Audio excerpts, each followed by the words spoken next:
Bienvenidos de vuelta a esta serie de videos sobre el sistema operativo macOS. El día de hoy nos enfocaremos en las preferencias del sistema operativo, su función y cómo acceder al panel de control de las preferencias y algunas de estas.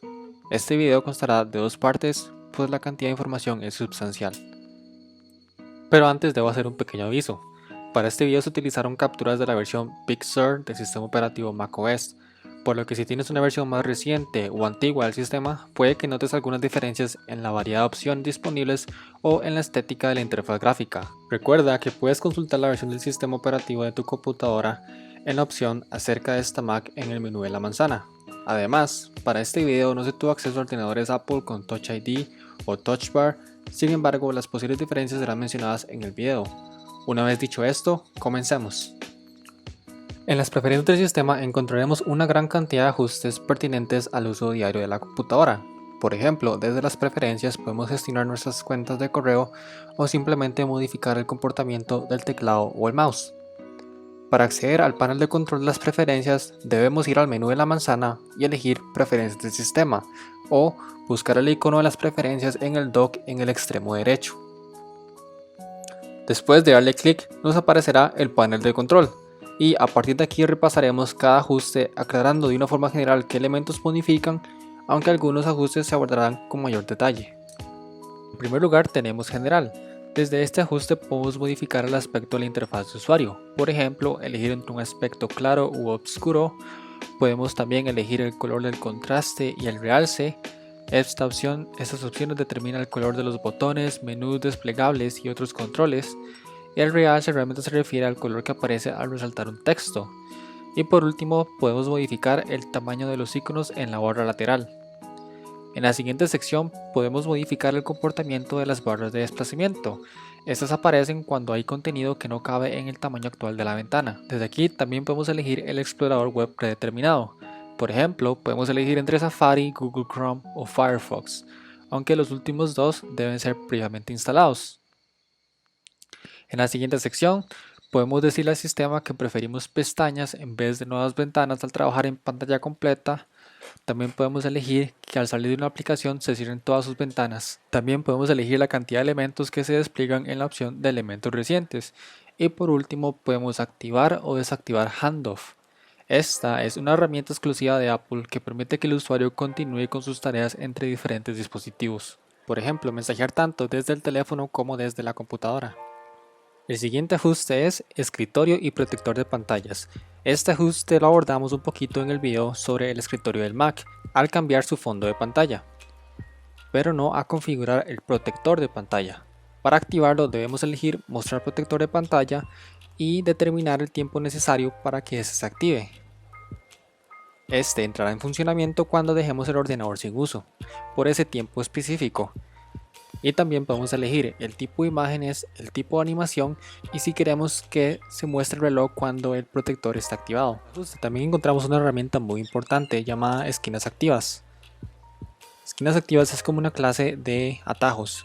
Entonces, por ejemplo, si yo quiero activar en la esquina superior izquierda, por ejemplo, el Launchpad, simplemente la elijo y para que este entre en acción le doy OK y simplemente tengo que llevar el cursor a la esquina superior izquierda para que se active el Launchpad. Lo mismo para el resto de esquinas y el resto de opciones o atajos.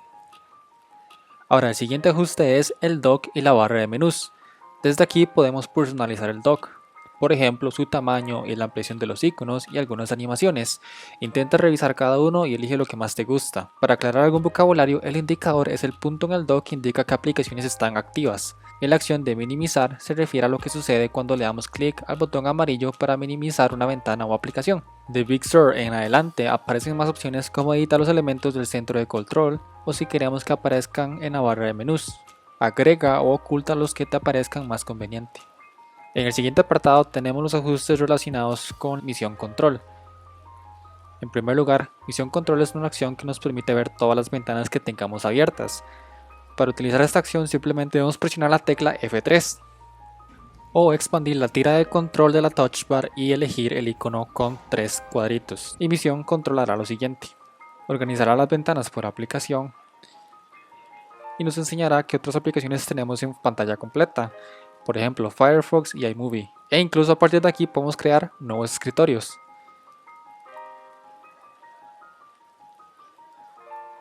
Para eliminar ese escritorio simplemente le damos a la tecla de emisión control, F3, vamos arriba y le damos eliminar.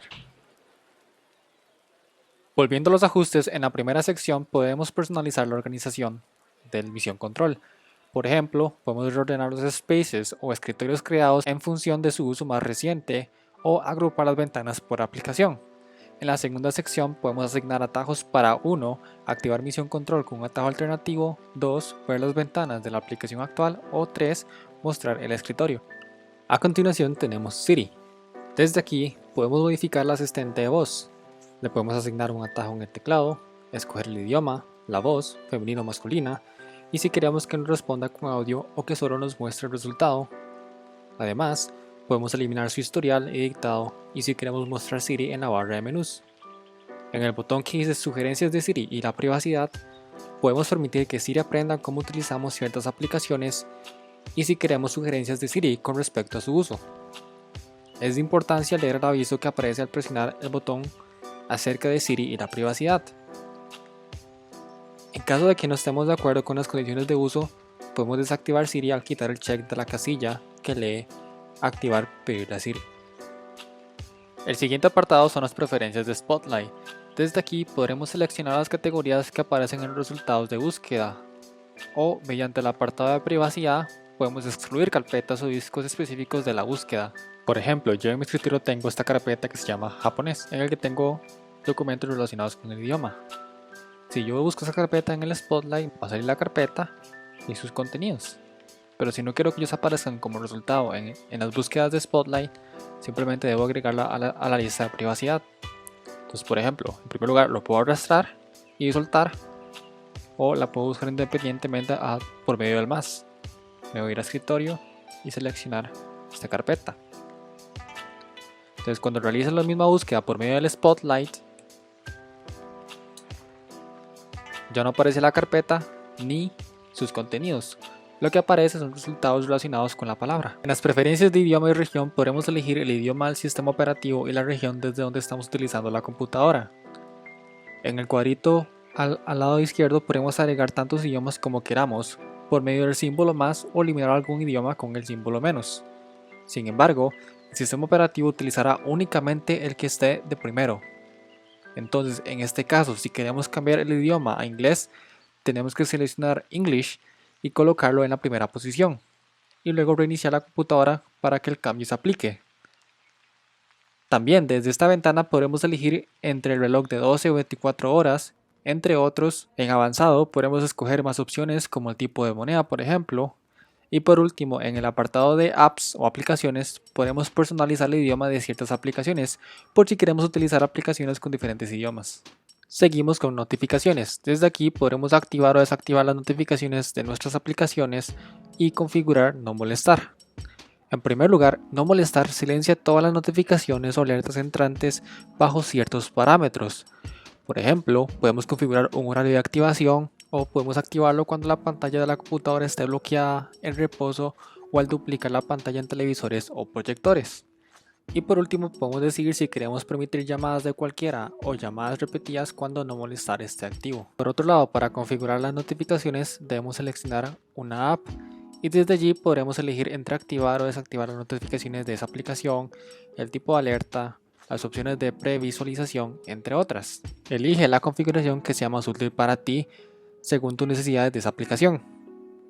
Recuerda que para acceder al centro de notificaciones debemos darle clic al último símbolo en la barra de menús, o en el caso de Big Sur en adelante debemos dar clic en la fecha y hora de la barra de menús. En el siguiente apartado tenemos cuentas de internet. Desde este ajuste podremos configurar nuestras cuentas de Google, Microsoft, Yahoo, entre otras, que pueden ser utilizadas en aplicaciones como correo, contactos, el calendario, por mencionar algunas. Simplemente debemos elegir el tipo de cuenta que queremos agregar, seleccionamos abrir navegador y seguimos las instrucciones donde debemos escribir nuestro correo y nuestra contraseña. Lastimosamente no puedo realizar esta demostración pues la información es de índole personal. Una vez agregada la cuenta, esta aparecerá en el cuadro blanco a la izquierda, donde podemos seleccionarla para que aparezcan más configuraciones e información relevante sobre la cuenta. En el siguiente apartado tenemos las preferencias de usuarios y grupos. Desde aquí podemos crear o eliminar usuarios, cambiar contraseñas y establecer aplicaciones de arranque. En este ajuste iremos poco a poco y con mayor detalle, pues requiere de una capa de responsabilidad mayor por el tipo de información que se maneja. Pero antes debemos explicar qué es un usuario y los tipos de usuario que permite macOS. El usuario es la persona que utiliza la computadora o un servicio. Mediante la creación de un usuario, nosotros le indicamos al sistema operativo quién está utilizando la computadora.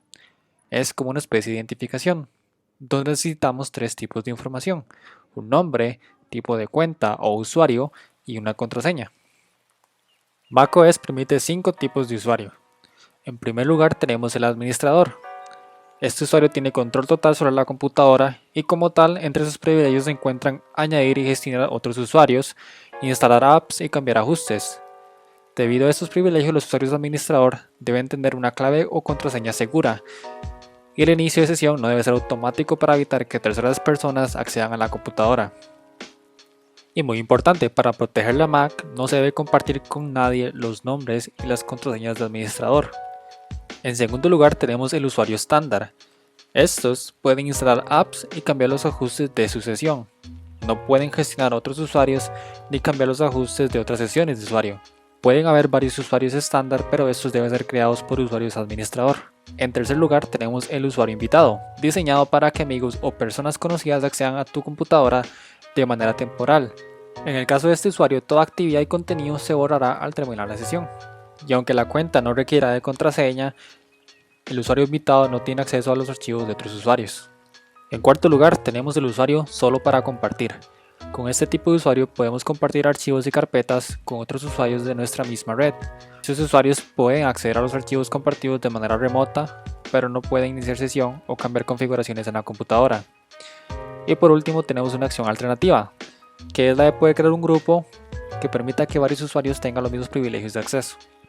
Una vez vistos los tipos de usuario, al seleccionar las preferencias de usuarios y grupos, aparecerá el siguiente panel. Del lado izquierdo tenemos la lista de usuarios creados y su tipo, tenemos el símbolo del más y el menos para crear o eliminar nuevos usuarios y las opciones de inicio. En la parte inferior tenemos el candado de seguridad, el cual debe ser desbloqueado con la contraseña de un usuario administrador para realizar cambios. Desde este panel también podemos consultar el nombre del usuario seleccionado, cambiar la contraseña del usuario seleccionado, consultar la tarjeta de contactos, permitir restablecer la contraseña con el Apple ID y por último, en el caso de usuarios estándar, podemos permitirles que administren la computadora. Para crear un nuevo usuario debemos desbloquear el candado con la clave de un usuario administrador. Seguidamente debemos elegir el símbolo de más y nos saldrá la siguiente ventana, donde elegiremos el tipo de cuenta, en este caso una cuenta estándar, y además debemos ingresar la siguiente información como el nombre del usuario, el nombre de la carpeta de inicio, que puede ser una versión corta del nombre completo del usuario, y debemos escribir una contraseña y verificarla. Una vez escrita esta información podemos crear un nuevo usuario y ahora esta aparecerá en la lista de usuarios. Desde este panel también podemos activar el usuario invitado, simplemente lo seleccionamos y elegimos permitir a los invitados conectarse a esta computadora. También, si vamos a las opciones de inicio, podemos personalizar la pantalla de inicio. La pantalla de inicio aparece al cerrar sesión, desde el menú de la manzana o al encender la computadora. Es básicamente la pantalla en la que debemos elegir el usuario. También desde el panel principal podemos acceder a las opciones avanzadas de cada usuario. Para eso debemos seleccionar un usuario con el clic derecho. Entonces aparecerá una ventana con información relevante sobre la cuenta. Lo recomendable es no modificar esta información pues puede dañar la cuenta. Y como última preferencia de esta sección de usuarios y grupos, tenemos las preferencias de arranque. Si agregamos una aplicación o una carpeta a esta lista, estas se iniciarán automáticamente al iniciar sesión. Y una vez realizados los cambios necesarios, debemos bloquear de nuevo el candado. A continuación tenemos las preferencias de accesibilidad, que es una herramienta súper importante. Su principal objetivo es permitir que cualquier usuario pueda utilizar la computadora según sus requisitos de vista, escucha, destreza motriz, capacidades de aprendizaje, lectura y escritura. Para este apartado dedicaremos un video en específico. En el siguiente apartado tenemos tiempo en pantalla. Desde estas preferencias podemos ver estadísticas relacionadas al uso de nuestro ordenador. Si elegimos el apartado tiempo desactivado, podemos crear un horario para pasar un tiempo lejos de la pantalla. Durante esos horarios solo estarán disponibles las llamadas telefónicas y las aplicaciones que elijamos. Este horario lo podemos personalizar por día o de manera general. En el apartado de límites para aplicaciones, podemos limitar el uso de ciertas aplicaciones a un número específico de horas por día. Simplemente debemos agregarlas a la lista y seleccionar la cantidad de horas. Igual, lo podemos hacer de manera general o personalizarlo por día. En el siguiente apartado podemos filtrar las comunicaciones entrantes durante el tiempo en pantalla o durante el tiempo desconectado. En el apartado de contenido y privacidad podemos restringir el contenido que consumamos. Por ejemplo, podemos agregar páginas web específicas o limitar el acceso a sitios web para adultos. También podemos limitar el tipo de acciones que puede realizar el usuario, como instalar nuevas aplicaciones. Esta opción suele ser utilizada por padres, madres o tutores legales para monitorear el uso del dispositivo por los menores de edad a su cuidado, aunque las empresas también suelen utilizar esta herramienta para evitar que sus empleados se distraigan. Y por último, en opciones podemos elegir si queremos compartir las estadísticas de uso entre dispositivos. Por ejemplo, podemos tener una estadística del tiempo de uso total entre la computadora y el teléfono, y también podemos crear un código para que únicamente la persona autorizada realice cambios en las preferencias de tiempo en pantalla. Ahora nos movemos a las preferencias de extensiones. Este apartado no está relacionado a las extensiones que aparecen junto al nombre de un archivo. En este caso, las extensiones son como acciones rápidas que suelen aparecer en menús contextuales o en las barras de herramienta. Un ejemplo sería el menú compartir, desde donde podemos elegir las aplicaciones a las que queremos compartir ciertos archivos. O por ejemplo la extensión de marcado, que nos permite subrayar o escribir sobre documentos PDF o fotografías. Algunas extensiones son nativas del sistema, como marcado, mientras que otras pertenecen a aplicaciones de tercero. Y por último tenemos seguridad y privacidad. En este ajuste igualmente tenemos un candado en la parte inferior para realizar cambios. En este ajuste tenemos 4 apartados. Desde general tenemos algunos ajustes similares a las preferencias de usuarios y grupos. Desde general podemos cambiar la contraseña del usuario en uso, podemos indicarle cuándo solicitar la contraseña después de iniciarse el reposo o el protector de pantalla. También podemos mostrar un mensaje en la pantalla bloqueada. Y desde aquí también podemos desactivar el inicio de sesión automático, el cual es recomendado para usuarios administrador. En la parte de abajo tenemos una sección donde podemos decidir entre permitir aplicaciones descargadas desde la App Store únicamente o desde la App Store y desarrolladores identificados. En el botón en la parte inferior derecha que dice avanzado, tenemos 2 opciones de seguridad. Uno es cerrar la sesión automáticamente después de cierto tiempo de inactividad, y la otra si el sistema debe solicitarnos una contraseña de administrador para acceder a todas las preferencias. En otras palabras, todas las preferencias tendrán un candado, como en el caso de esos ajustes. En el siguiente apartado podemos activar File Vault. Esta es una herramienta de seguridad que encripta los datos almacenados en el disco duro, y estos datos solo pueden ser recuperados o accesados mediante una contraseña. Si se pierde la contraseña, no hay forma alguna de recuperar los datos, ni siquiera al instalar el disco duro en otra computadora. Esta herramienta es recomendado para áreas de trabajo donde la información que se maneja es muy delicada. Por ejemplo, secretos industriales o datos de salud, en general información confidencial. En el siguiente apartado tenemos Firewall o contrafuegos. El firewall es un sistema de seguridad informática que previene el acceso no autorizado a nuestra red local. En el caso de utilizar software poco confiable, lo ideal es no permitir las conexiones entrantes de dicho software. Desde el botón Opciones de Firewall podemos agregar las aplicaciones, programas o servicios que queramos restringir o permitir. Y por último tenemos el apartado de privacidad. Desde este apartado podemos elegir los permisos de cada aplicación y a qué tipo de información o funciones estas pueden acceder. Por ejemplo, si utilizamos Zoom para videoconferencias, en primer lugar debemos permitir que tenga acceso a la cámara y al micrófono para utilizar estos periféricos al ejecutar la aplicación. Normalmente al ejecutar una aplicación por primera vez saldrá un aviso preguntándonos, pues macOS como medida de seguridad no permite que las aplicaciones accedan a archivos o periféricos de la computadora sin consentimiento del usuario. Y estas han sido las preferencias del sistema. En el próximo video abordaremos las restantes. Espero que el video les haya sido de ayuda y nos vemos en el próximo.